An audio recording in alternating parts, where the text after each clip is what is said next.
Phil Mickelson was a pivotal figure in golf's odd foray into pay-per-view television nearly 4 years ago. The event was a head-to-head match play event versus one-time adversary, Tiger Woods, for a $9 million payout. It didn't even come close to the UFC or MMA. Stick around to find out everything you need to know about Mickelson and his heartless greed that casts a negative shadow on the professional golf world. Additionally, we'll also touch on his recent apology. First, the heartless move that almost brought golf to the brink of ruin. Here's everything you need to know. Phil Mickelson was a significant character in golf's odd journey into pay-per-view television almost 4 years ago. The game was a head-to-head tournament event with one-time rival, Tiger Woods, for prize money of $9 million.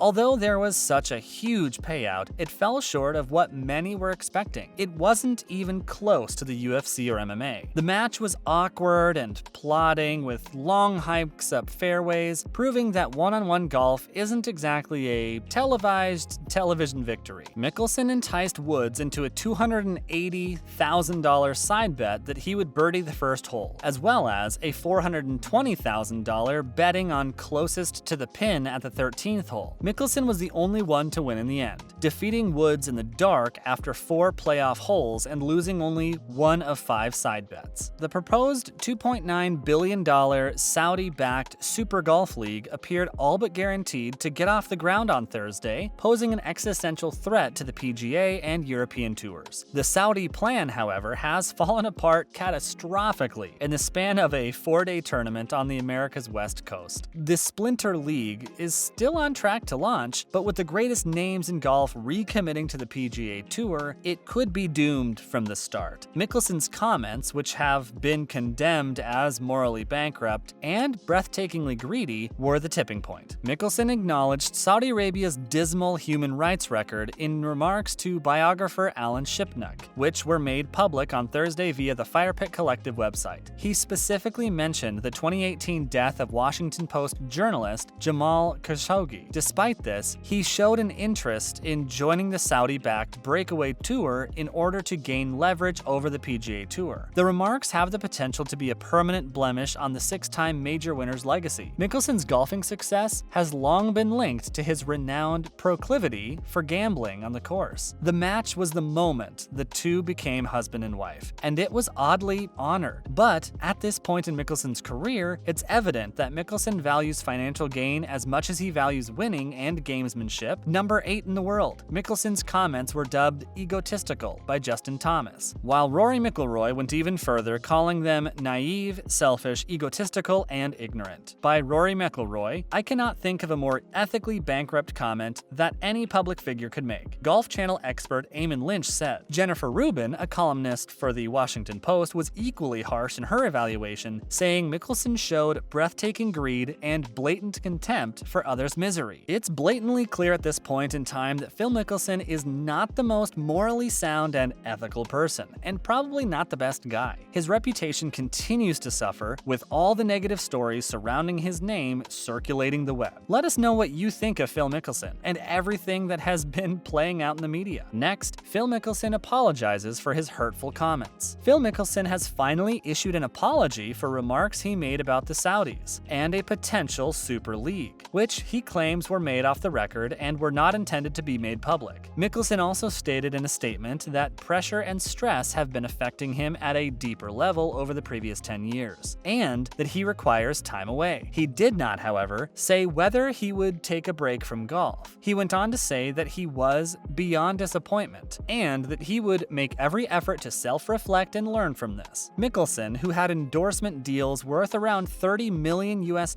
per year before being fired at KPMG, will lose substantial amounts of money. The section of Mickelson's statements aimed toward novelist and golf writer Alan Shipnuck that were the most damaging was when he labeled the Saudis scary mother effers for supporting a potential breakaway league. He also told Shipnuck, who is working on a book on Mickelson that will be published in May, that falling in love with the Saudis was worth it if it meant reforming the PGA Tour despite the Saudis' history of human rights crimes. Next, a rough day for Greg Norman. Everything you need to know. Very recently, Greg Norman had his fair share of significant disappointments. On this Sunday, all he could do was listen as his ambitions for a Saudi-funded Super Golf League were shattered by prominent players abandoning him. "I am absolutely committed to the PGA Tour," Dustin Johnson stated, casting serious doubt on Norman's participation in the Super Golf League. Rory McIlroy, the first of golf's major stars to reject the idea of a rival league backed mostly by Saudi Arabia's sovereign wealth fund 2 years ago, responded with 4 words: dead in the water. The week began with rumors that Norman and his LIV Golf investments were closing in on their goal of 20 players, before revealing at long last the full specifics of what they had and where the league was headed. It was difficult to fathom anyone joining a league that McIlroy had labeled as pre-Champions Tour. By Sunday afternoon, I'm not sure who's left. Who's left, according to McIlroy, the numbers back him up. There has been no indication of interest from any of the top 12 players in the world rankings. It wasn't just players either. Whether Augusta National would still accept players to the Masters if they were a part of this competing league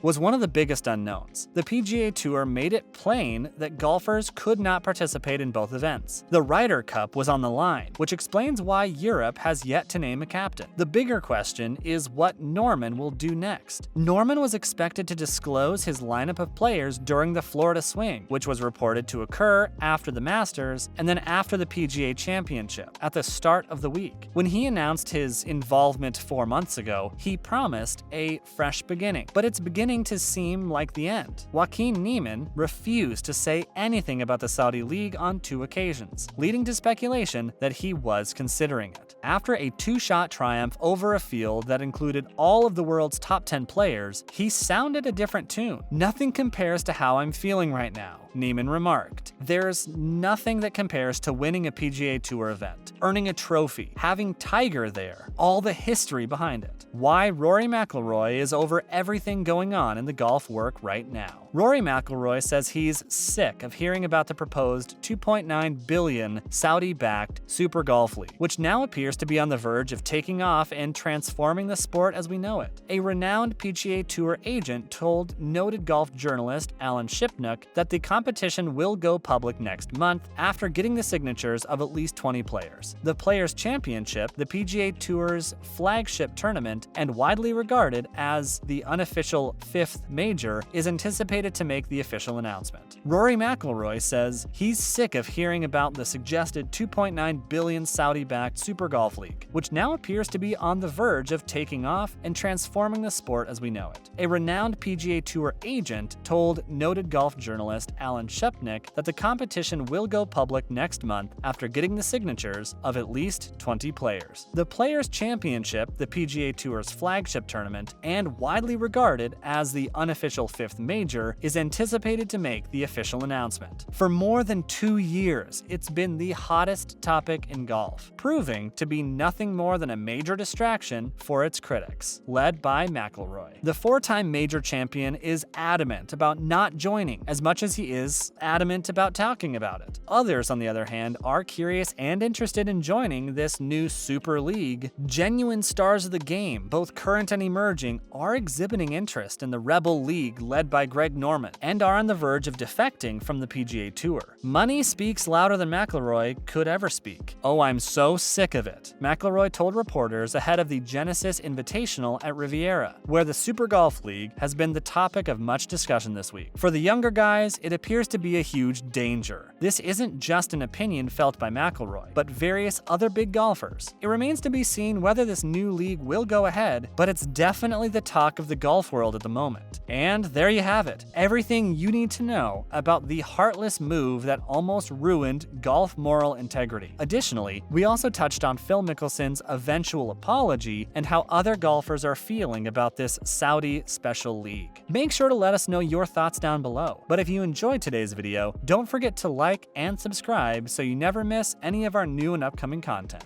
Thanks for watching.